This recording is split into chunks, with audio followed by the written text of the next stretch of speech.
Come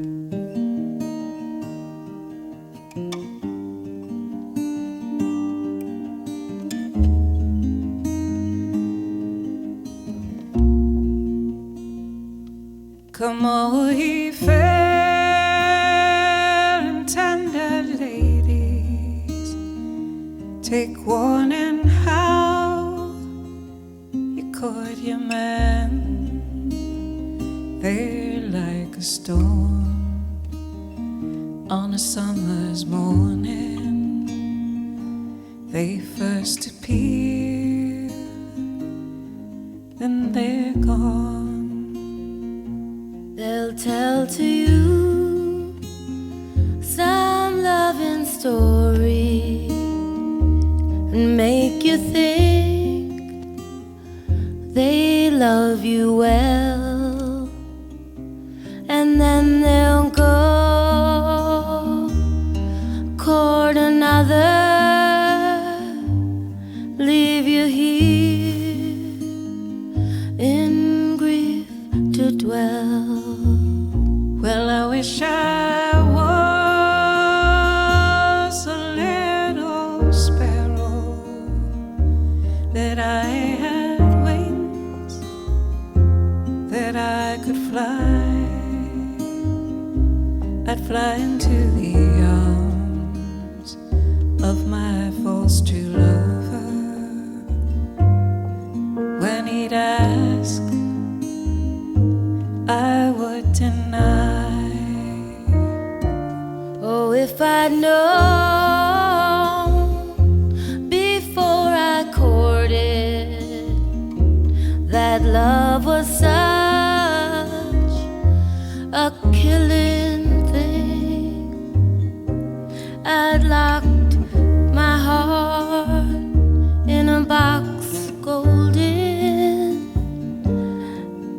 fasten it up with a silver pin.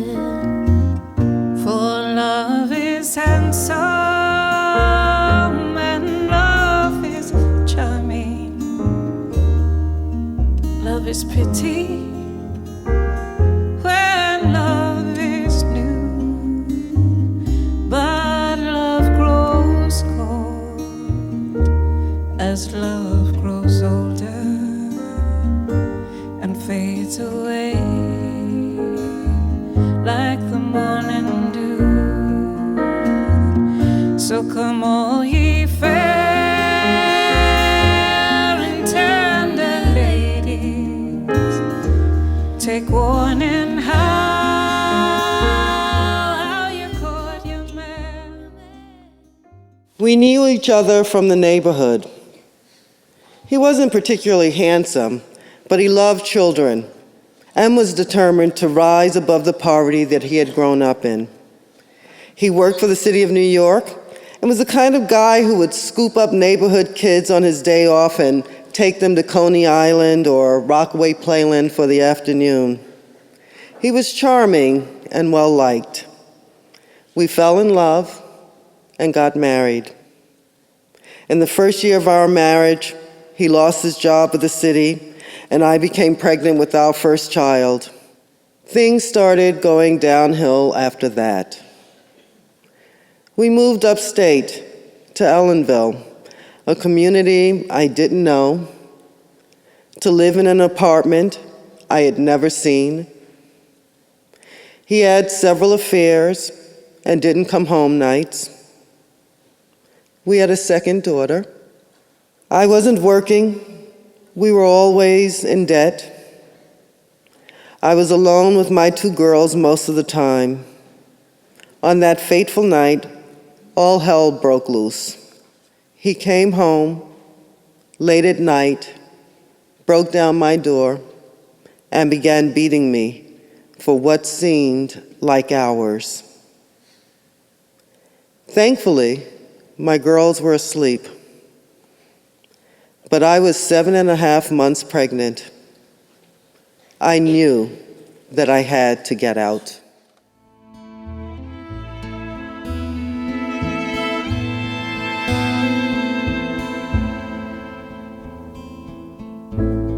Oh, so you're in love that's so good for you. Live it up, girl, 'cause it never lasts too long.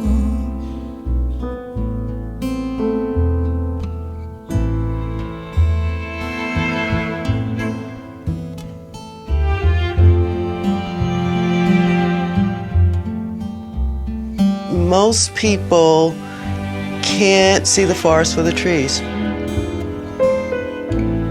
Life takes its twists and turns, and you're taking a bad twist and it'll get better, and then it doesn't get better, and it doesn't get better, and it doesn't get better.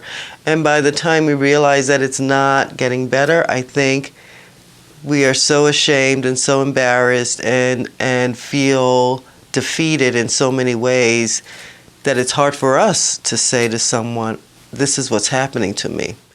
I knew I had to leave, but I didn't know how.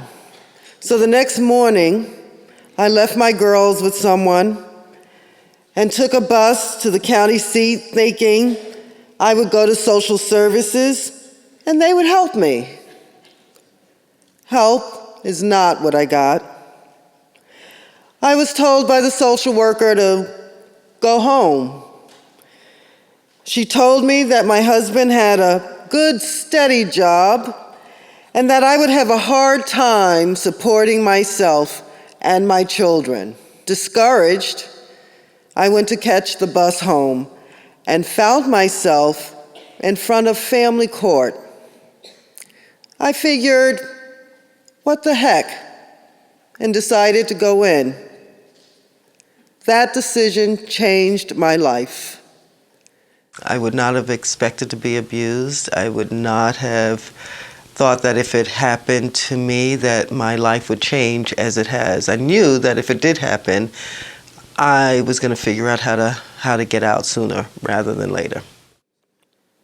I met with a very caring probation officer who did my intake for a temporary order of protection and got me in front of the judge immediately.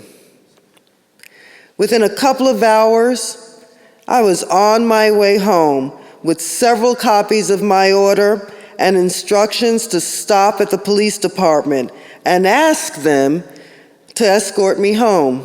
The police contacted Family of Woodstock, and I spoke to a counselor. The police drove me home, and the counselor met us there. My husband was in the house, and a scene ensued.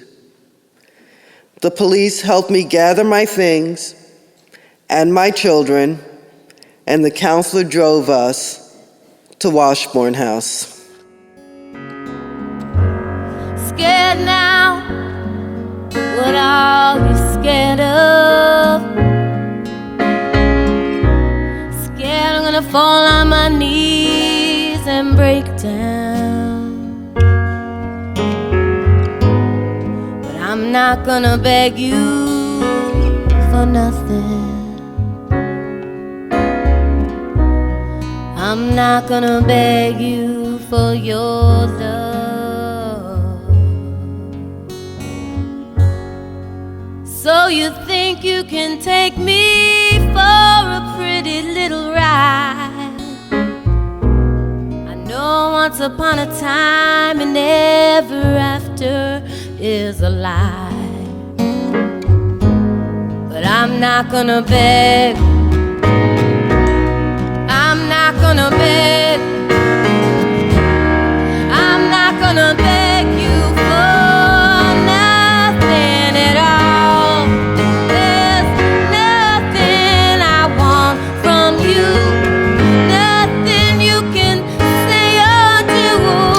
There's nothing I want for you to say anyway.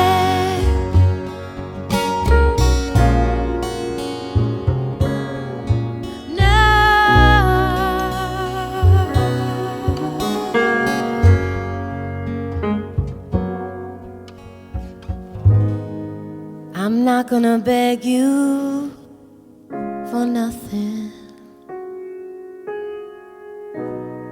I'm not gonna beg you for your love.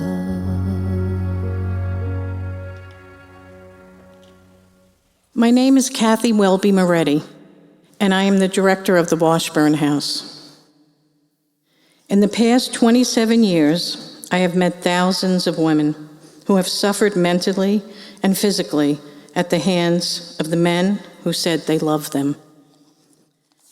And I can honestly tell you that they are some of the most courageous women in the world. Domestic violence can happen to anyone, your sister, your neighbor, your boss, or your child's teacher. It does not discriminate by age, race, or sexual orientation, or education level. And every survivor of domestic violence has a different story and a different path to safety and healing. People don't want to know about it. They want to make believe that it doesn't exist, or it doesn't exist in their neighborhood, or it doesn't exist in their family. When I go out and do outreach, a lot of times women in the audience will say, well, it wouldn't be me. I would be out of there the first time he hit me. And I say, you know, think about it. That's not true. Think about everything you have to leave behind. It's really a choice to become homeless. For almost everyone who comes to our shelters, it's a choice to become homeless and to make their children homeless. Always the victim having to make the hard choices. The victim who did nothing wrong.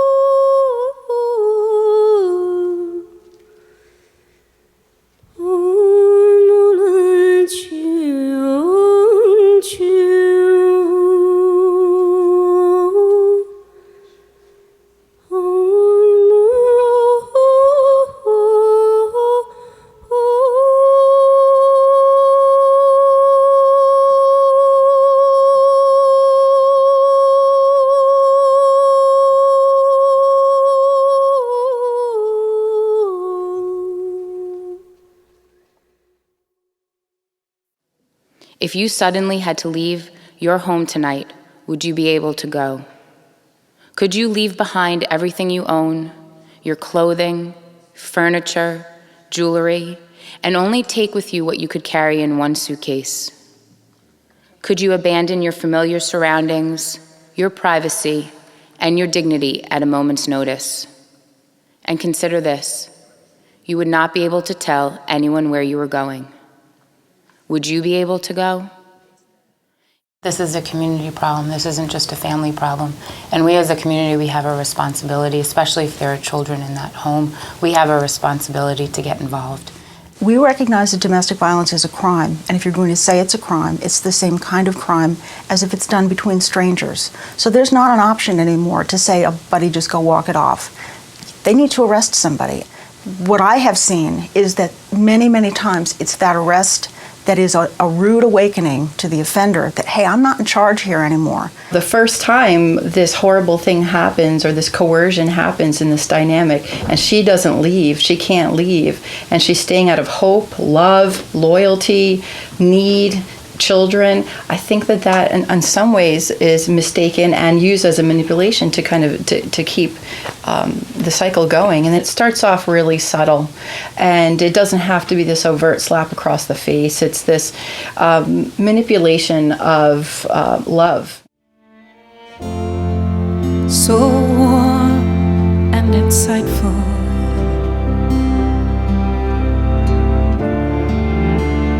were you in my eyes, and I was sure the rightful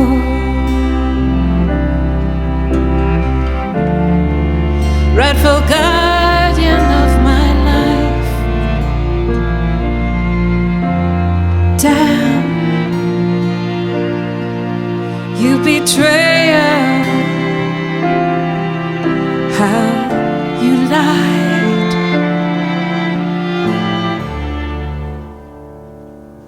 But for 7 years You were loved and I lay golden orchid crowns around your feet.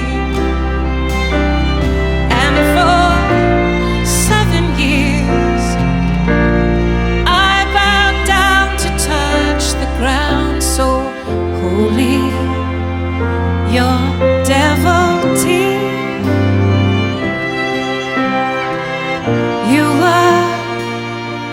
You were all that I could see.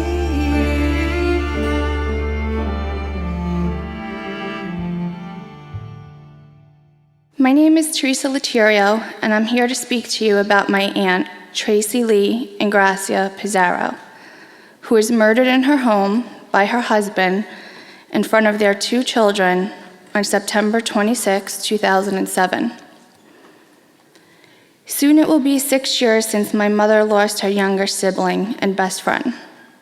6 years since my cousins had their mother taken from them by their father, the man who was supposed to love and protect them. Tracy's husband's controlling behavior was there from the beginning. He demeaned her weight, her intelligence, and her worth. He tried to isolate her from her family and friends and restricted her access to money. But over the years, his need to control escalated to episodes of violence. For quite some time, my beautiful, vibrant aunt was reduced to a mental and emotional disaster, physically ill from stress. Eventually, she began to crawl out of that emotional black hole to see Anthony for the person that he really was. Someone without the ability to care for her and their children. Someone only interested in drugs, alcohol, and dictating her every move, controlling her with threats and intimidation. A lot of intimidation. He pulled a gun to her head in front of her 3-month-old child, and I begged her not to take him back, but she did, because she wanted a family, and I think that's where a lot of women get confused, and they feel like they're helping. They want to save this person. They love this person. The problem with that is they sacrifice themselves, because it doesn't stop, and it doesn't change. It's just a matter of time before the end comes. On that beautiful September morning, as Tracy readied her children for school, a conversation with her husband sparked such a rage in him that he unlocked the safe and pulled out an assault rifle. Tracy grabbed the phone and ran from the bedroom, closing the door behind her, intent on calling 911. Before she could dial, Anthony shot through the door. The bullet hit her in her upper right arm.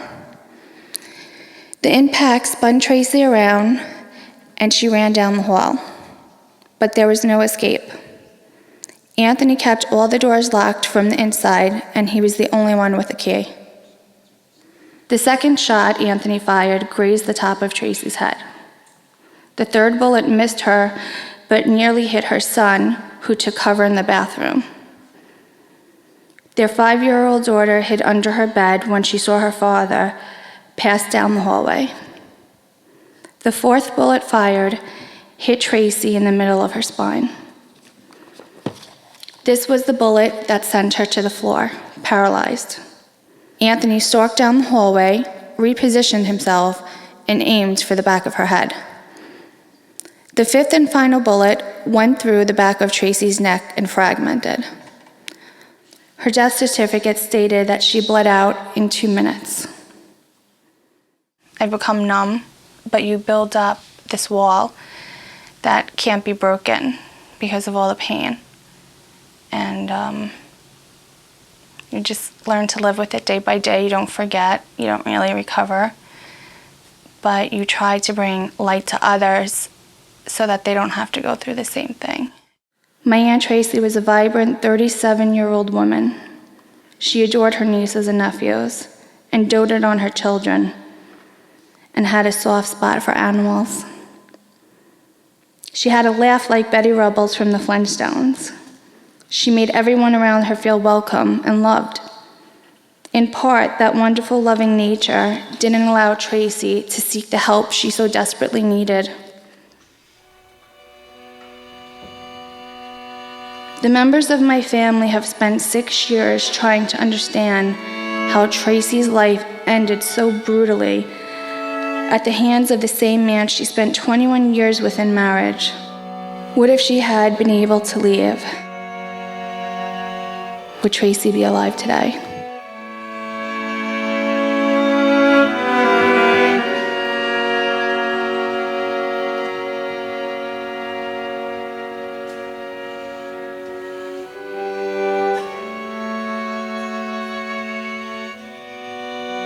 As we drive to work, bring our children to school, and go about our daily lives, we pass by homes in our county where horrors occur that we will never know, where children witness violence, endure abuse, and learn behaviors that doom them to repeat the same cycles. The children growing up in these homes hold secrets that you would never know just by looking at them.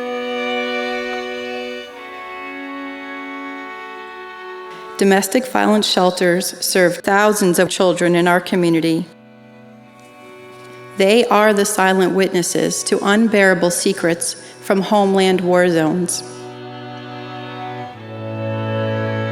Maria de la Paz Alvarez was stabbed to death by her boyfriend, Gabriel Perez, while her children witnessed.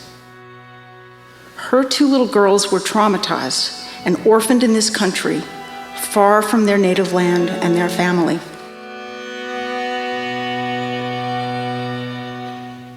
They blame themselves. They try to protect their parents during violent episodes. They hide in fear that someone might find out, or afraid that no one ever will know how to help. Byron Allen shot and killed his wife, Juanita Allen, while their children watched. He left, returning immediately to shoot and wound their daughter in front of her 2 sisters. They never know what triggers a violent event, so they live in fear for their mothers, their siblings, for their pets, and for themselves. After Lee Welsh killed his wife, Jessica Welsh, he then killed Detective John Falcone, and then himself, while his 3-year-old daughter watched. After her mother's murder and her father's suicide, little Forever Welsh was left alone in the city of Poughkeepsie in the hands of strangers who then had to determine her identity.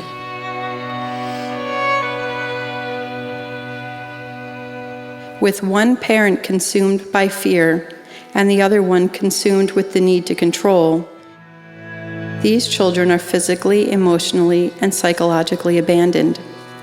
In our country, they number in the millions. In our county, there are thousands hanging in the balance. My father was an alcoholic and beat my mom until she had had enough. I was 16 when she had him removed from the house for good. But I grew up with the police coming and taking him, and then he would be back, apologizing. I couldn't go through that, or put my children through that.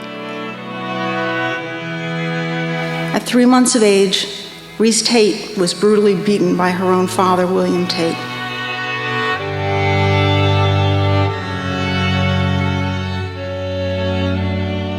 I remember thinking, this man is going to kill me in front of my children.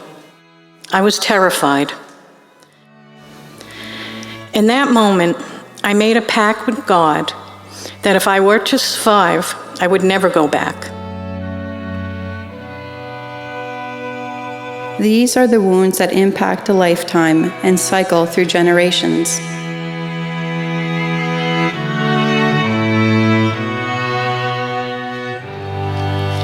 Tracy's son is now a teenager, and her daughter is approaching middle school.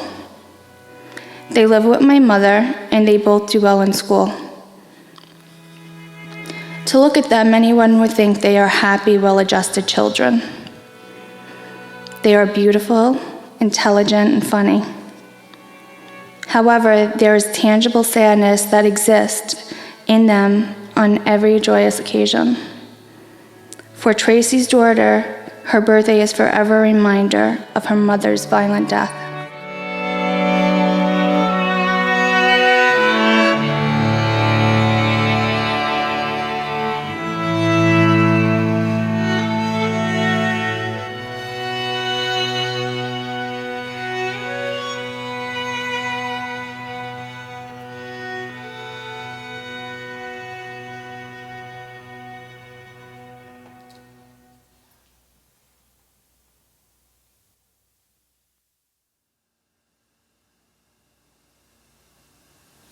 I stand here today as the acting executive director of the New York State Office for the Prevention of Domestic Violence.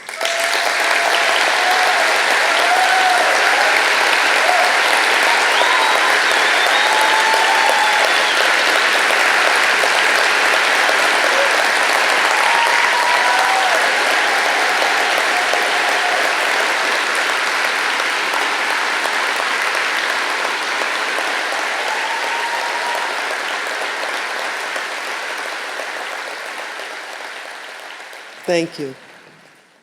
So much has changed since 1983, when I myself was a victim of domestic violence. Today, my husband would be arrested and charged with a family offense if police witnessed his violent behavior. With new laws and procedures in place, their hands are no longer tied. Attitudes are evolving. Knowledge of domestic violence shelters is more prevalent. Victims of abuse now know that there are options available for them. We have certainly come a long way, but there is still so much to do. 1 in every 3 women worldwide has been beaten, coerced into sex, or otherwise abused during her lifetime. Most often, the abuser is a member of her own family. Domestic violence is the leading cause of injury to women in the USA. Every day in the US, more than 3 women are murdered by their husbands or boyfriends. Nearly 1 in 5 American teenage girls claim that a boyfriend threatened violence when presented with a breakup. Shelters can help, but they are only the beginning. Housing, employment, and welcoming communities are still needed to truly assist families fleeing abuse. They need our help to heal and rebuild their lives. We need to teach our children how to create mutually respectful, loving, supportive relationships and bond within their intimate partnerships and families so that they can live in safe, secure, and peaceful homes. The domestic violence movement started with families, with women opening their homes and their hearts to help each other. Tonight, we ask that you continue that tradition by making ending violence against women and children in this community, your mission.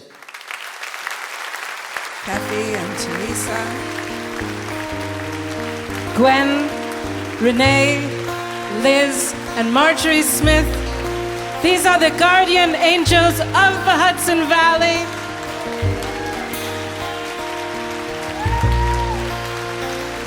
These are incredible women. They are my new heroines.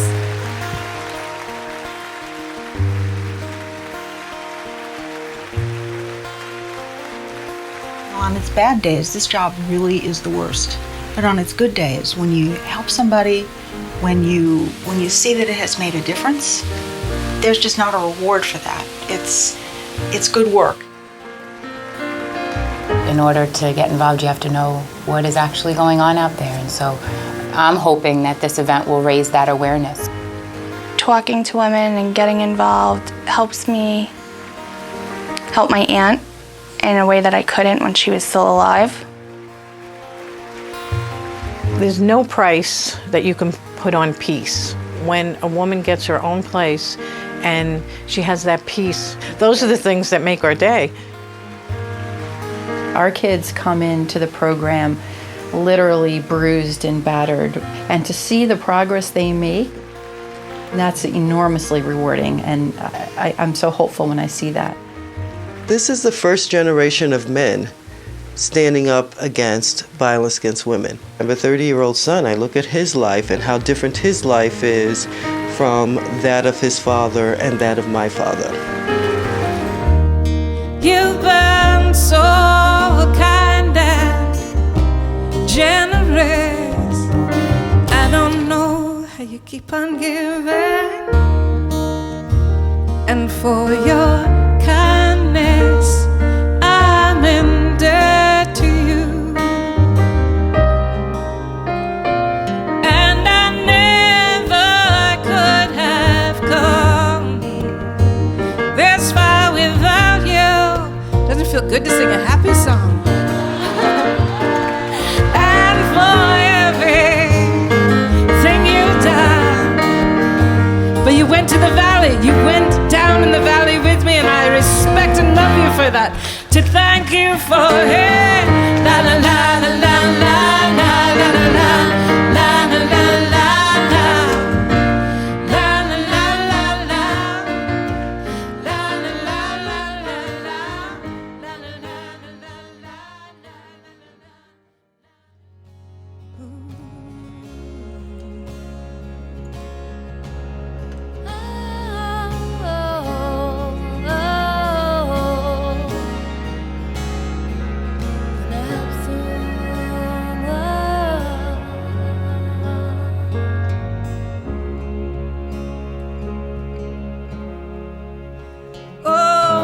people downcast in despair, see the disillusion everywhere, hoping that bad luck will change.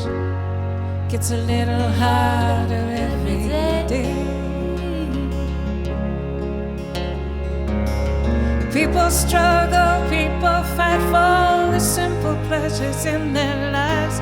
Trouble comes from everywhere, and it's a little more than you can bear. I know that it will hurt. I know that it will hurt. Well, I know that it will break your heart, the way things are and the way they've been.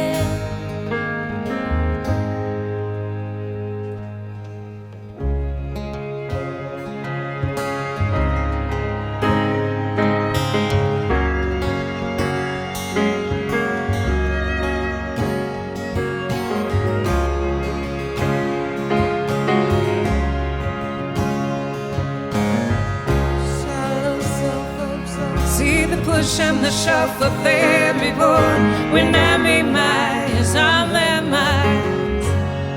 You can read about it in their eyes.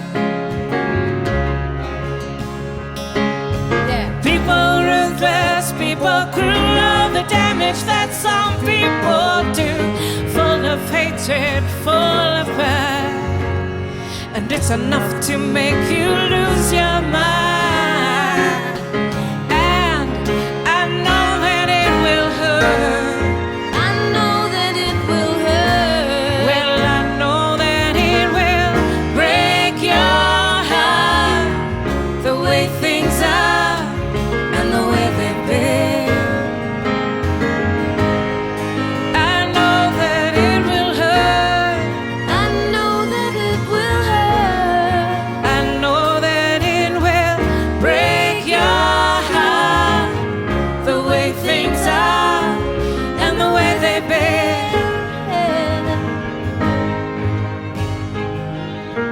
Don't spread the discontent, don't spread the lies, don't make the same mistakes with your